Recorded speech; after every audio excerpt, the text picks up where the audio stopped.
Hey, I'm Ayla. And I'm Andi. And welcome to Sinister Dynasty.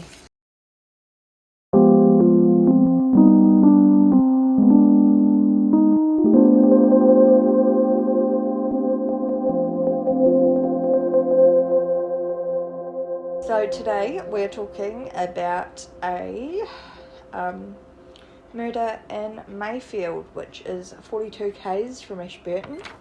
So John Lilley was a farming contractor. He had built his wife Rosanna and him a home where they raised their 4 children, which consisted of 3 boys and 1 girl, ages ranging from 8 to 2. So that's going to come back in later. Okay. They were a happy family. Of I course, suppose. living in New Zealand, I you suppose. should be. So this is October 13th, 1913. Oh, just ages ago. It is, yonks ago. Ages ago. Yeah, this is a wee bit plot twisty. Okay. So, so in this lovely little Mayfield town, they had a blacksmith known as Alfred Biddle, who had I know, who had been the blacksmith for 4 years, and he was generally well liked. And back in those days, you needed a blacksmith to shoe horses, so he shoed the local horses. So today, that doesn't make sense. Right, 15th of October 1913, here we go. So the family, John Lilley was working away because he was a contractor, so he was working on another farm, so he wasn't coming home at night. So the rest of the family had gone to bed at 7 p.m. Okay. Biddle had come to the house looking for Rosanna as Mrs Montgomery was unwell and was requesting her. Wait, who's Maria? Maria's the neighbour down the road. Okay. So Maria was calling Rosanna. Rosanna. Yeah, so The wife. yeah, Biddle ran into Rosanna's home saying Mrs Montgomery was unwell and needs you. She needs you right now. But how come Biddle was there in the first place? Are they married? No. So Biddle came. Why was Biddle at the Montgomerys? Yeah. He was having dinner. Oh, okay. Yeah. Okay. Cool. We're good. Okay. Cool. Up to speed. You're tuning into me with the now. Get your drinks ready, guys. So Rosanna put on her raincoat. She put it over her dressing gown, which was in 1930 would have been a wee bit scandalous. Yeah, a little bit. But Lots because of elbow, maybe. because of the urgency, she just did it and she was gone. Yeah. So she asked her son before she was gone. So the 8-year-old, I'm guessing. Yeah, she asked her son, Leonard, to get in bed with the smallest children, as Mr. Biddle had come to get her, as Miss Montgomery had requested her, due to her being unwell. Okay. So she ran out of the door without any hesitation. Yeah. No as hesitation. You would. Yeah, as you would. The next morning rolls round. Leonard picked up all of the chores and cared for the children, as Rosanna had still not returned. He fed them, bathed them, and put them to bed. Oh, good on him. All while doing housework. So he was 8 years old. They raised him well, I think. Good on him as well. I know, that's a trooper for an 8-year-old. Yeah. I wouldn't know though. Don't have kids. So on the second evening, without Rosanna coming home, Leonard went over to the Montgomerys' home to find out when she would be returning. Okay. So he went over to the Montgomerys to find out when she'd be coming back. Yeah. They told him that she never came over. Huh. And no one in the house was sick. Did she go round with Biddle, though? So Yeah, Biddle she waited left. her. Okay, She with left him. the home with With Biddle. him. Okay. So as John was working away, Mr. Montgomery went to get him. So John was 10 k's away, as he was very concerned for Rosanna's welfare. John wasn't due back home for several days, but because of Mr. Montgomery going and getting him, they arrived back at 9:30 that night. Yeah. John even entertained the idea that Rosanna had left him as the dress she had been making was missing and her 2 best gowns were gone. John then, I don't know why. Yeah. Okay. Yeah. Anyway, Like, I'd assume that too, to be honest. Like, yeah. Anyway, carry on. I don't know. That wouldn't be my. Oh yeah, if the because the dresses were gone. Yeah, so fair enough. So he went looking for her. He found her laying face down in tussock, with her hat and her shoe next to her. He touched her leg, and it was very cold and wet, probably. Yeah. Oh, yikes. Imagine that, though, just running up and your partner's just lying dead. Face down. Yeah. In tussock. Too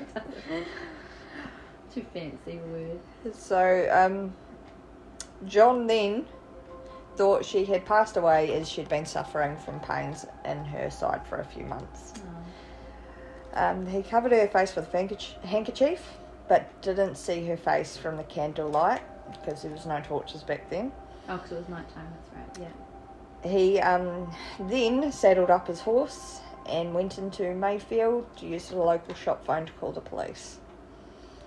By the time he rang... By the time he rang the Ashburton Telephone Bureau wanting to speak to the police, it was 12 p.m. 12 a.m. Midnight. 12 a.m. Yeah, okay. Sorry. At 2 a.m, a constable phoned back and spoke to John, who informed them. Wait, 2 hours later? Yep. Oh. 1913. Yeah, I guess. And midnight. John told them he'd been working away and returned home to find his wife missing since Wednesday. So this was now Friday. Yeah. So we're on Friday. Once John spoken to the police, he went to get a sheet to cover his wife with. He said he did not notice any marks as he was too upset to look at the body. Well, so he's only got a candle, so he couldn't see anything anyway. I mean, I'm a wee bit shocked the wind didn't blow that out, but righto. Yeah, true. No, it would have been like a lantern or something. Yeah. So when the police arrived, it was now 9 a.m. On Saturday? Yep. Okay. They moved slow. So they went to see the body of Rosanna and discovered she was face down in a pool of blood with her clothes disarranged. Her face and head were frightfully battered. There was a hammer next to her which was covered in blood and hair. Her dressing gown was up above her knees. Oh. After the post-mortem examination, it was determined there were 5 separate wounds on her head. Well, the hammer was next to her, obviously. Yeah. Sorry, yes. Oh, geez. So she had a skull fracture, a wound above the nape of her neck to her ear. This was found to have broken the skull into 3 pieces. Oh, wow. 2 other wounds on her head above her left eye, and her upper lip was almost bitten through. Ooh. They were unable to determine if sexual assault had happened, as there were no cuts or bruisings on her legs. And sure they wouldn't have had like DNA testing or anything. No. Then. One officer also testified to say that the dress was not above her knees when she was found. So one person saying it was, another person saying it was not. Okay. There was a bit of time between finding it though, or was it at the same time they said one had it up? Yeah, about the same time. Yeah. At the scene they discovered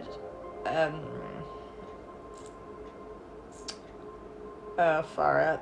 They discovered the ground had been uprooted and stone shifted, so she put up a fight. And they also found a bicycle, which is a wee bit odd.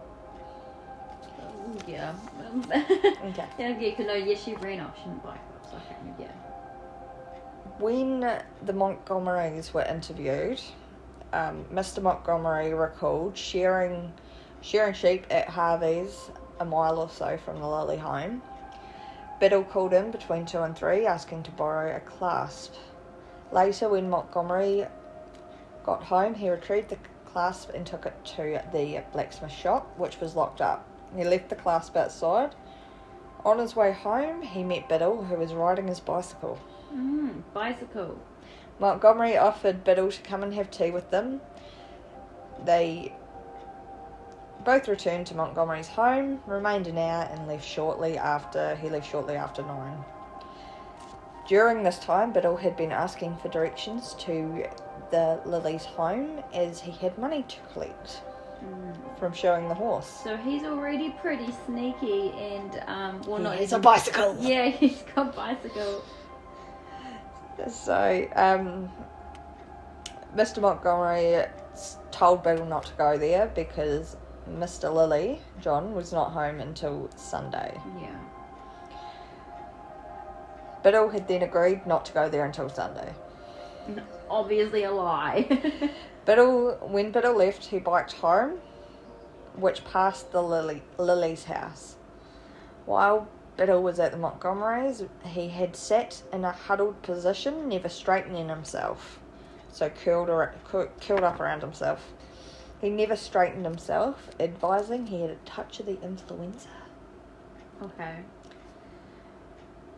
I don't know how that's important. I'm guessing that is important later. Oh, okay. Never mind. So, John confirmed that he did owe Biddle money, but this was only a couple of pounds. He hadn't received a bill or he hadn't been asked for it as of yet. So, when the bike and hammer were confirmed to be Biddle's by the police. So the police went to the blacksmith shop, which was 3k away from where the body was found. When they arrived, the shop was locked up. They went to a boarding house where Biddle lived. Biddle. But he wasn't there. They were told he had left Wednesday evening and not returned. Ooh. He's not so sneaky anymore, is he? No, he's foolish. So they had found that Biddle had taken off on his recently purchased motorcycle as his push bike was still in the bush. They assumed he had taken off towards the coast, but the local police thought differently and sent out search teams in the local area. The police then found a tobacco pouch and papers and clumps of gorse. They found that Biddle had attempted suicide, and there was a Stono's ginger beer bottle which contained rough rats on it, which is a poison. Right, so he tried to poison himself. Yeah. And what an awful way to go. There was also evidence of vomiting. Ooh. They were tipped off by the local storeman, who had said a local shepherd had told him that he had seen Biddle on Thursday night. Biddle had called by the hut of a local labourer named Kenny. He described Biddle as wet through, white and shaking. He had told Kenny he had fallen into the river and nearly drowned. Biddle left Kenny saying that he was feeling very ill and going to the hospital. The police then, with this information, called off the search and were going to start again at 10 a.m. the next morning. They were told to keep an eye on Smithy and Kenny's hut, where Biddle was last seen. After watching through the night, Biddle appeared the next morning, the 20th of October, at 8:45 heading to the hut. He was exhausted and hungry and looked like a complete wreck. He needed to be helped to his feet. When he was arrested, he didn't give any trouble. Police then took him home, gave him a glass of milk, and then let him change and have a nap before returning to the Ashburton. I know. Let him change and have a nap. Good on. Sorry. Before my boss was like that. Yeah, give me some milk, let me change and go home and have a nap, bro. Before returning him to Ashburton, the officers got a significant statement. When they arrived at the station, he was charged with the murder in front of 3 justices of the peace. I don't know how it works back then, but right. Yeah, that's a bit strange. Yeah. When he was tried in court, he was unrepresented. He'd gained weight since the arrest, and he didn't require to be handcuffed because he went so willingly. So he was executed by hanging for the murder of Rosana Lilley within Lyttleton Gallow. No other mention. Oh. You know how I mentioned about the dresses? Yeah. Couldn't find anything on them. They just disappeared. The dresses were just gone. Yeah. That is strange that they were just missing. Because if she ran off, well, the kids wouldn't really have paid attention, but like they would have known if she'd come back for the dresses. Yeah. So, yeah. So there was a lot of, not a lot, there were some inconsistencies in this case. So it was said that Biddle was found in a creek bed, and then it was said he was walking to the hut. So I can't confirm what really happened to it being 1913 in a newspaper clipping. Disappointing. A newspaper clipping was my strongest form of information. Yeah. So there's really no real motive on why he would do this. Like, what's he going to get out of it? They couldn't confirm whether there was a sexual assault or not. He admitted to it, like... So he said that he did it? Yeah, he said that he did it. Well, there's some crazy people that just like killing for fun as well. I don't know, he was only... Did I say how old he was? He was only, like, 26. Anybody can do it, though. I know. I could kill you right now and then feature on this podcast if I wanted to. Plot twist. Plot twist. Andy's actually the killer. Yes, I do like... No, I can't even say it. Yeah, I mean, he admitted to it. There was his bike, and you can't really deny that he didn't do it. But still, the dresses were just gone. That's a bit strange. Yeah, that's crazy. Maybe he likes to play dress up. Who are we to judge? I know, but he murdered someone, which he did. He and then didn't. we judge very heavily. He didn't go into the house, though. Yeah, I don't know how the dresses got out. Maybe she sold them. Well, no, maybe she was planning on leaving him. Oh, plot and twist. she'd like stacked them at a dude's house, like one by one, and then. But there were only 2 missing. What if him and her were dating?